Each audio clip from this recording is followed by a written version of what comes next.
చూస్తున్నాం 6 రోజుల వ్యవధిలో భార్యాభర్తలు ఇద్దరు మృతి చెందారు. పెద్దపల్లి జిల్లా గోదావరిఖనిలో ఈ ఘటన చోటు చేసుకుంది.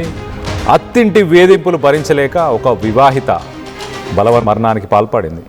మన విజువల్లో చూస్తున్న అమ్మాయి బంగారు బొమ్మలా ఉంది. ఇటు నరేష్ అనే వ్యక్తిని ప్రేమించి పెళ్లి చేసుకుంది మమత.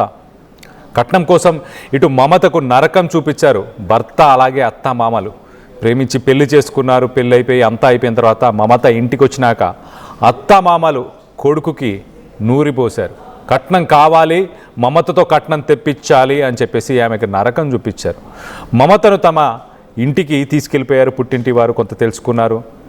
మమత ఇబ్బంది పడుతుందని తెలుసుకొని ఇంటికి తీసుకెళ్లారు. కొన్ని రోజుల పాటు ఇంట్లో ఉండి మాట్లాడుకొని కూతుర్ని పంపిద్దాం అనుకున్నారు. మమత ఇంట్లో లేని సమయంలో మెట్ల పైనుంచి ఇటు భర్త నరేష్ జారి పడిపోయాడు. ఇటు పడిపోయిన తర్వాత ఒక్కసారిగా తన తలకి బలమైన గాయమైంది. ఆసుపత్రికి తరలించారు. మమత ఇంట్లో లేకపోవడంతో కొంతమంది బంధువులు, మధ్యవర్తులు మమతకు సమాచారం ఇచ్చారు. ఇటు భర్త చికిత్స పొందుతున్న సమయంలో మొత్తానికైతే డాక్టర్లు చేతులు ఎత్తేశారు. ఆపరేషన్ చేయాల్సిందే అంటూ చెప్పుకొచ్చే ప్రయత్నం చేశారు. ఆపరేషన్ చేసిన తర్వాత కూడా ఇటు జీవోత్సవంలా ఉండాల్సిందే తను జీవితాంతం, అంతే తప్పించి తనని మేము బాగు చేయలేం, తను బాగు అవ్వలేడు, ఇంకా జీవితాంతం ఇలా జీవోత్సవంలా ఉండాల్సిందే, అతనికి సేవలు చేయాల్సిందే అంటూ డాక్టర్లు చేతులు ఎత్తేశారు. ఆసుపత్రిలోనూ ఇటు మమతను అత్త మామ నిందించడం ఆపలేదు. నీ వల్లే ఇదంతా జరిగింది, నువ్వు గనక కట్నం తెచ్చుంటే ఈ ఇబ్బందులే ఉండేవి కావు, నా కొడుకుకి ఇలా జరిగేదే కాదు అంటూ అత్త మామలు ఆ హాస్పిటల్లో కూడా మమతను వేధించారు.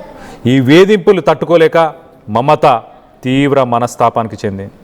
తను కొంత బాధకి ఈ వేధింపులు తట్టుకోలేక తన సోదరుడికి కూడా ఫోన్ చేసి మాట్లాడి, నా జీవితం ఇలా అయిపోయింది, నా భర్త జీవితం ఇలా అయిపోయింది, నేను ప్రేమించి పెళ్లి చేసుకున్నాను, ఒక మంచి జీవితాన్ని అనుభవించాలి, ఒక మంచి జీవితాన్ని పొందాలి అంటూ ఆమె ఎన్నో ఆశలు పెట్టుకుంది. మనం మమతకు సంబంధించిన ఫోటోను చూస్తున్నాము. వాళ్ళిద్దరు పెళ్లి చేసుకున్న ఆ ప్రేమ పెళ్లికి సంబంధించిన ఆ ఫొటోస్ని కూడా మనం చూస్తున్నాం. ఎంతో హ్యాపీగా ఉన్నారు, ఎంతో కాన్ఫిడెంట్గా కనిపిస్తున్నారు అని చాలా క్లియర్గా కనిపిస్తుంది విజువల్స్లో. హ్యాపీగా, ఆ హ్యాపీనెస్ అదంతా. మరి ఒక్కసారిగా ఇటు అత్త మామ ఇద్దరు వేధించడంతో హాస్పిటల్లో మానసికంగా కొంత ఇబ్బంది పడింది. ఇటు మమత చనిపోవడానికి ముందు తన సోదరుడికి ఫోన్ చేసి ఈ వేధింపులు తట్టుకోలేకపోతున్నా అంటూ ఫోన్ చేసి మాట్లాడింది. అలాగే దాని తర్వాత ఇటు భర్త నరేష్ చికిత్స పొందుతున్న సమయంలోనే ఇటు తను మృతి చెందింది. దాని తర్వాత జస్ట్ 6 రోజులు అవ్వకముందే ఇటు భర్త నరేష్ కూడా చికిత్స పొందుతూనే తను కూడా మరణించినట్టు తెలుస్తుంది. దీనికి సంబంధించి మరింత అప్డేట్ తీసుకునే ప్రయత్నం చేద్దాం. ఇటు మా ప్రతినిధి చంద్రశేఖర్ ఉన్నారు. చంద్రశేఖర్తో మాట్లాడి తెలుసుకునే ప్రయత్నం చేద్దాం. చంద్రశేఖర్, చెప్పండి, ఒక ప్రేమ జంట అనుకోవచ్చా? ఒక 6 రోజుల్లోనే ఇద్దరు మరి చనిపోవడానికి అసలు మూల కారణం కట్నమేనా? అసలు కట్నం అన్న మాట లేకపోయి ఉంటే వీళ్ళిద్దరు హ్యాపీగా ఉండేవాళ్ళ? ఎస్ కళ్యాణ్, వీరిద్దరూ దగ్గరి బంధువులు. మంచిర్యాల జిల్లా నెన్నెల మండలానికి సంబంధించి గొల్లపల్లి గ్రామానికి చెందినటువంటి మమత, అదే మంచిర్యాల జిల్లా చంద్రంపేట గ్రామానికి చెందినటువంటి దండూరు మండలం చంద్రంపేట గ్రామానికి చెందినటువంటి నరేష్లు దగ్గరి బంధువులు. ఒకరినొకరు ఇష్టపడ్డారు, ప్రేమ వివాహం చేసుకున్నారు. వివాహమైనటువంటి కొద్ది రోజుల్లోనే ఆయనకి గోదావరిఖనిలో సింగరేణి ఉద్యోగం వచ్చింది ట్రామర్గా. దీంతో ఒక్కసారిగా మకాం అనేది గోదావరిఖని గంగానగర్ ప్రాంతానికి మార్చారు. ఆయన ఉద్యోగం చేస్తున్నారు. ఈ క్రమంలో వివాహమైన మొదటి మాసం నుంచే ఈ వేధింపులు అధికమైనట్టుగా మనకు సమాచారం అందుతుంది. దీనిలో పలుమార్లు కుటుంబ సభ్యుల మధ్య వారికి చెప్పుకొని కన్నీరు మున్నీరుగా విలపించింది మమత. ఈ క్రమంలో సర్దుకుంటుంది కదా అని చెప్పి భావించినటువంటి పెద్దల సమక్షంలో పలుమార్లు మాట్లాడుకున్నారు. ఈ క్రమంలోనే మొన్న శివరాత్రి రోజు 16వ తేదీ, ఈ నెల 16వ తేదీ ఇద్దరు కలిసి కాళేశ్వరంకి వెళ్ళారు. కాళేశ్వరంలో పూజలు చేసుకొని మళ్ళీ తిరిగి వచ్చారు. తిరిగి వచ్చిన తర్వాత అత్తామామల వేధింపులు అధికమయ్యాయి. అదనపు కట్నం కావాల్సిందే, మా కొడుకు సింగరేణి ఉద్యోగిగా ఉన్నాడని చెప్పి వేధించినటువంటి క్రమంలో మమత సోదరునికి ఫోన్ చేసింది. ఫోన్ చేసి ఇలా వేధింపులు ఉన్నాయి, నాకు తట్టుకోలేకపోతున్నా అంటే సోదరుని పుట్టింటికి తీసుకెళ్ళినటువంటి పరిస్థితి. 1 లక్ష రూపాయలు సైతం అక్కడ ఇచ్చినట్టుగా సమాచారం అందుతుంది. ఏదన్నా ఉంటే తర్వాత చూసుకుందాం, మాట్లాడదాము, అన్నీ సర్దుకుంటాయని నచ్చజెప్పి ఇంటికి తీసుకెళ్లారు. ఈ క్రమంలో నిద్రమత్తులో భర్త నరేష్ మెట్ల మించి పడిపోయాడు అంటూ ఆ ఇంటి ఓనర్ మమతకు ఫోన్ చేసి సమాచారం అందించగా హుటాహుటిన వచ్చేసింది గోదావరికానికి. వెంటనే అక్కడి నుంచి సింగరేణి ఆసుపత్రిలో ప్రాథమికంగా చికిత్స అందించిన తర్వాత ఇక్కడ కుదరదు, పై స్థాయి ఏదైనా ఆసుపత్రికి తరలించండి అని వైద్యులు సూచించారు కళ్యాణ్. దీనిలో వెంటనే అక్కడి నుంచి కరీంనగర్ తీసుకొచ్చారు. కరీంనగర్లో ఉన్నటువంటి ప్రైవేట్ ఆసుపత్రిలో తీసుకొచ్చిన వెంటనే కరీంనగర్ వైద్యులు పరీక్షలు చేసిన తర్వాత ఇతనికి సర్జరీ చేయాల్సిందే, ఖచ్చితంగా సర్జరీ చేసినప్పటికీ అచేతన స్థితిలో ఉంటారు, ప్రయోజనం ఏమి లేదు, బలమైన గాయాలు తలకు తగిలాయి అంటూ సమాచారం అందించారు. దీంతో తీవ్ర మనస్తాపానికి గురైంది. అప్పటికే అత్త వాళ్ళకి సమాచారం అందించారు. ఈ క్రమంలో మరింత వేధింపులు అధికమయ్యాయి. అత్త మామ అలాగే ఇతర బంధువుల వేధింపులు అధికమైతే ఆ సోదరునికి మెసేజ్ చేసింది మనస్తాపంతో. కరీంనగర్ హనుమాన్ నగర్ లో రైల్వే ట్రాక్ దగ్గరికి వెళ్ళి బలవన్మరణానికి పాల్పడినటువంటి ఘటన విషాదాన్ని నింపింది. ఒకవైపు అలా వెళ్ళడము, దాంతో ఆ సోదరుడు కాల్ ఎంత చేసినా తమ మమతకి కలవట్లేదు అని చెప్పి డయల్ 100కి ఫోన్ చేసి ట్రేస్ అవుట్ చేయడం జరిగింది. దీంతో ఒక్కసారిగా షాక్ కు గురయ్యారు. అలాగే చికిత్స పొందుతూ భర్త నరేష్ సైతం నిన్న ఉదయం ఆసుపత్రిలోనే కన్నుమూసినటువంటి పరిస్థితి. అంటే 6 రోజుల వ్యవధిలోనే ప్రేమ వివాహం చేసుకొని ఎంతో ఆప్యాయంగా నిండు నూరేళ్లు జీవిద్దామని భావించినటువంటి భార్యాభర్తల మధ్య మీరు అన్నట్టుగా కట్నం అనేటువంటి పిశాచి గొడవలకి కారణమైంది. దీంతో ఒక్కసారిగా ప్రమాదవశాత్తు ఆయన పడిపోవడము దీనికి కారణంగా భావిస్తున్నారు. గోదావరిఖనిలో ఆ నరేష్ తండ్రి ఇచ్చినటువంటి ఫిర్యాదు మేరకు గోదావరిఖని పోలీసులు విచారణ జరుపుతున్నారు ఒకవైపు. మరొక వైపు మమత పుట్టింటి సభ్యులు ఇచ్చినటువంటి ఫిర్యాదు మేరకు కరీంనగర్ రూరల్ పోలీస్ స్టేషన్ లో సైతం కేసు నమోదైంది. కేసు నమోదు చేసినటువంటి సిఐ నిరంజన్ దీని మీద విచారణ జరుపుతున్నటువంటి పరిస్థితి. మొత్తం మీద ఒక దంపతులు ఇద్దరు కొద్ది రోజుల వ్యవధిలోనే ఇలా మృతి చెందినటువంటి ఘటన అయితే విషాదాన్ని నింపిందని చెప్పుకోవచ్చు. Kalyan. Right Chandrashekhar, thanks for the latest update. మొత్తం మీద కట్నం అన్న కారణమే మొత్తానికైతే ఇటు నరేష్ మమత ఇద్దరు ప్రేమించుకున్నారు, ఇద్దరు దూరపు బంధువులే, రిలేటివ్సే, కలిసి ముందుకెళ్దాం అనుకున్నారు, ప్రేమించుకొని పెళ్లి కూడా చేసుకున్నారు. దాని తర్వాత అదృష్టం కలిసి వచ్చింది. మమత జీవితంలోకి వచ్చిన తర్వాత అదృష్టం కలిసి వచ్చింది నరేష్కి అని చెప్పుకోవచ్చు. ఒక రకంగా సింగరేణి జాబ్, ఒక గవర్నమెంట్ జాబ్ వచ్చింది. ఆ జాబ్ వచ్చిన తర్వాత అత్త మామ వేధింపులు స్టార్ట్ చేసేశారు. ఇటు నా కొడుకుకి సింగరేణి ఉద్యోగం ఉంది, నువ్వు కాకపోయి ఉంటే మిగతా వాళ్ళు ఎవరైనా వచ్చేవాళ్ళు ఎక్కువ డబ్బిచ్చి కట్నం ఇచ్చి పెళ్లి చేసుకునే వాళ్ళు, మాకు కట్నం తీసుకురా అంటూ ఇటు మమతని వేధించడం స్టార్ట్ చేశారు. నరేష్ అడ్డుపడి ఉండాల్సింది, నరేష్ దూరంగా వెళ్ళి ఉండాల్సింది. కైనా కూడా మొత్తానికైతే మమత తన పుట్టింటికి వెళ్ళిపోయింది. పుట్టింట్లో కొంతకాలం ఉండి మాట్లాడుకొని మేబీ కొంత డబ్బును కూడా ఇద్దాం అనుకుందేమో వాళ్ళ పేరెంట్స్ని కన్విన్స్ చేసి. సో మొత్తానికైతే ఈ సమయంలోనే, ఈ గ్యాప్లోనే నరేష్ గోదావరిఖనిలో ఎక్కడైతే రెంట్కుంటున్నాడో ప్రస్తుతానికి ఉద్యోగరీత్యా ఆ ఇంట్లోంచి ఆ మెట్ల మీద నుంచి పడిపోయినట్టు తెలుస్తుంది. ఒక్కసారిగా తనని హాస్పిటల్కి షిఫ్ట్ చేసిన తర్వాత ఇటు మమత కూడా హాస్పిటల్కి చేరుకుంది ఓనర్ ఫోన్ చేసిన తర్వాత. సో దాని తర్వాత ఇటు డాక్టర్స్ మాత్రం నరేష్ని మేము బాగు చేయలేము అంటూ చేతులెత్తేశారు. ఆ గోదావరిఖని నుంచి కరీంనగర్కి తనని షిఫ్ట్ చేయడం జరిగింది. అక్కడ డాక్టర్స్ కూడా అదే పరిస్థితి, సర్జరీ చేయాలి అర్జెంటుగా అంటూ సర్జరీ చేశారు. కానీ జీవోత్సవంలా అలా ఉండిపోతాడు నరేష్, అంతే, తనని మేమేం చేయలేము అంటూ చెప్పుకొచ్చే ప్రయత్నం చేస్తారు. తలకు తీవ్రమైన గాయం అవ్వడంతో మొత్తానికైతే తన కాళ్ళు చేతులు ఆడించలేని పరిస్థితి. ఈ సమయంలో కూడా ఇటు అత్త మామ ఇదంతా జరగడానికి నువ్వే కారణం అంటూ ఇటు మమతను వేధించారు.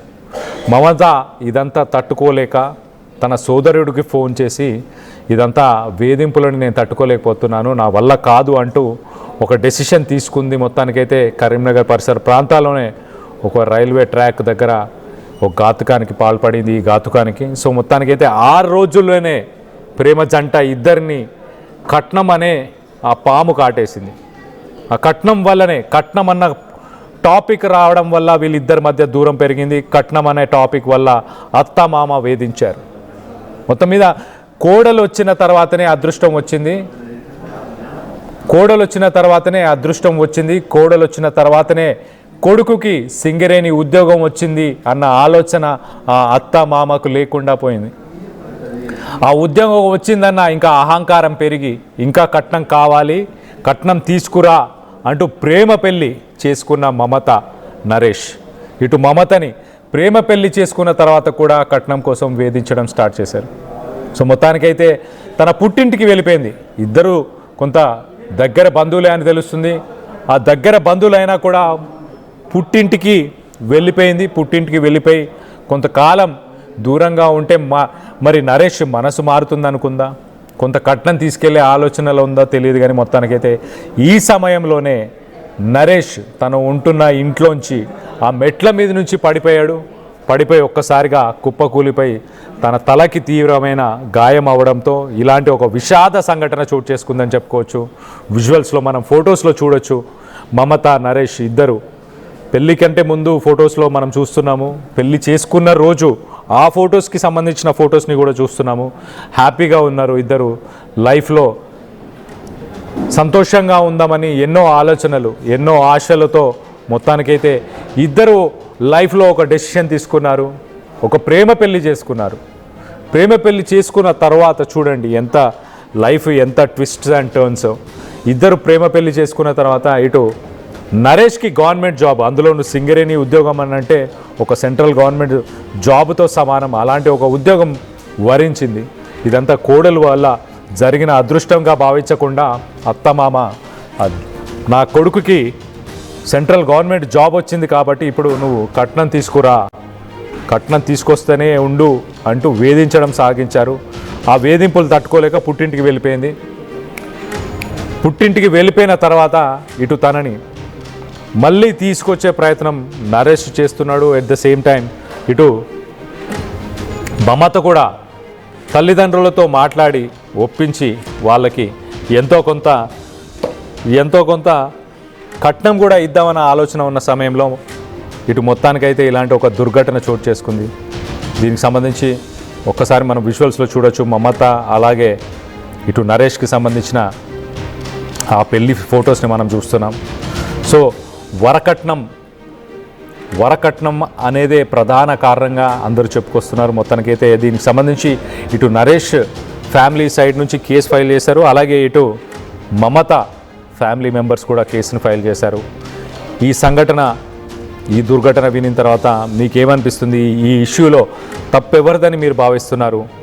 ఇటు అత్త మామ వేధించిన దానికి అడ్డుపడని భర్త నరేష్దా, లేకపోతే వరకట్నం వేధింపులు కొనసాగించిన అత్త మామదా? ఎవరిదని మీరు అనుకుంటున్నారు? మీ అభిప్రాయాలని కింద కామెంట్ రూపంలో తెలియపరచండి. పెద్దపల్లి జిల్లా గోదావరిఖనిలో వివాహ బంధంతో ఒక్కటైనటువంటి ఆ జంట గత 14 మాసాల నుంచి కలిసి ఉంటున్నారు. వివాహమైనటువంటి నెల రోజుల నుంచే ఇద్దరి మధ్యలో గొడవలు మొదలయ్యాయి. ఇటు బంధువులు ప్రేమ వివాహం చేసుకున్నారు. అయినా కట్నపు వేధింపులు ఆ ఇల్లాల్ని వెంటాడాయి. దీంతో విసిగి వేసారి పుట్టింటికి వెళ్దామని వెళ్ళినటువంటి ఆ ఇల్లాలకి ఇంటి ఓనర్ కాల్ చేశాడు, నీ భర్త మెట్ల మించి పడిపోయాడు, అపస్మారక స్థితిలో ఉన్నాడు. ఊటావుట్న వచ్చినటువంటి ఆ ఇల్లాలు తన భర్తను కరీంనగర్లో ఉన్నటువంటి ఓ ప్రైవేట్ ఆసుపత్రికి తీసుకొచ్చి చికిత్స అందిస్తున్నటువంటి క్రమంలో భర్త తరపునటువంటి తల్లి, తండ్రి, ఇతరులు ఈమెను వేధించారు. దీంతో ఒక్కసారిగా ఆమె మనస్తాపానికి గురై బలవన్ మరణానికి పాల్పడినటువంటి ఘటన కలకలం రేపుతుంది. చికిత్స పొందుతూ భర్త సైతం మృతి చెందినటువంటి ఘటన విషాదం నింపింది. అయితే ఆ భార్య తరపు ఇచ్చినటువంటి ఫిర్యాదు మేరకు కరీంనగర్ రూరల్ పోలీస్ స్టేషన్లో కేసు నమోదైంది. మనం ఒక్కసారి పరిశీలిద్దాం. ప్రస్తుతం మనం కరీంనగర్లో ఉన్నాము. కరీంనగర్ ప్రభుత్వ ఆసుపత్రిలో పోస్ట్మార్టం ఫార్మాలిటీస్ అన్నీ అయినటువంటి పరిస్థితి.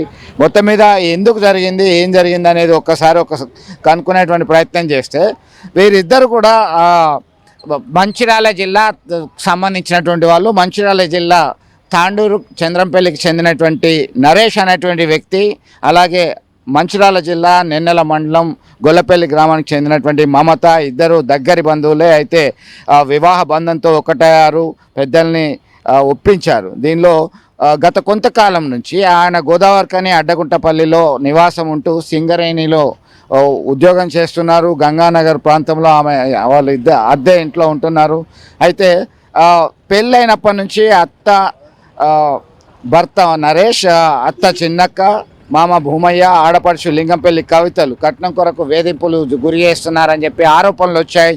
దీనిలో భాగంగా మనస్తాపానికి గురైనటువంటి ఆ ఇల్లాలు ఈ నెల 16న కాళేశ్వరం వెళ్ళొచ్చిన తర్వాత, శివరాత్రికి కాళేశ్వరం వెళ్ళొచ్చిన తర్వాత కొన్ని గొడవలతో తమ్మునికి ఫోన్ చేసింది. తమ్ముడు కాస్త ఇంటికి తీసుకెళ్లాడు. ఈ క్రమంలో గంగానగర్లో ఉన్నటువంటి ఇంటి ఓనర్, నీ భర్త మెట్ల మించి పడిపోయాడు, ప్రమాదం జరిగింది అని చెప్పేసి ఫోన్ చేశాడు. ఈ క్రమంలో హుటాహుటిన వచ్చేసి కరీంనగర్ తీసుకురావడం జరిగింది. చికిత్స అందిస్తున్నారు. అయినా ఆసుపత్రిలో ఒకవైపు భర్తకు చికిత్స అందిస్తున్నారు, సర్జరీ చేయాలి, చేసినప్పటికీ భర్త కోలుకునే పరిస్థితి లేదు, అచేతనంగా ఉంటాడని చెప్పేసి వైద్యులు చెప్పారు. దీనికి ఒక రకంగా ఏర్పాట్లు జరుగుతున్నటువంటి క్రమంలోనే మమత వేధింపులకు గురైంది. అత్యధికంగా వేధింపులకు గురి చేస్తున్నటువంటి క్రమంలోనే ఒక్కసారిగా ఆమె మనస్తాపానికి గురై కరీంనగర్ తీగలగుట్టపల్లి హనుమాన్ నగర్ ప్రాంతానికి వెళ్ళిపోయింది. అక్కడే రైల్వే ట్రాక్ సమీపంలో మరణానికి పాల్పడినటువంటి ఘటన. సోదరుడు మహేష్ ఎన్నిసార్లు ఫోన్ చేసినా ఫోన్ కలవట్లేదు. అనుమానం వచ్చినటువంటి మహేష్ పోలీసులకి సమాచారం అందించాడు. ఈ క్రమంలో విచారణ జరిపినటువంటి పోలీసులు ఆమె మరణానికి పాల్పడినటువంటి ఘటన ఒకవైపు కేసు నమోదు చేసుకున్నారు. అదే సమయంలో భర్త నరేష్ సైతం చికిత్స తీసుకుంటూ మృతి చెందినటువంటి ఘటన విషాదాన్ని నింపింది. కేవలం 14 నెలలు మాత్రమే కలిసి ఉన్నారు. పెళ్ళైన మొదటి నెల నుంచే ఆ ఇల్లాలికి ఇబ్బందులు తప్పలేదు అని చర్చ జరుగుతున్నటువంటి పరిస్థితి. మొత్తం మీద 2 ప్రాణాలు ఈ గొడవలో తిరిగి రాని లోకాలకు వెళ్ళిపోయారని చెప్పుకోవచ్చు. విడుదల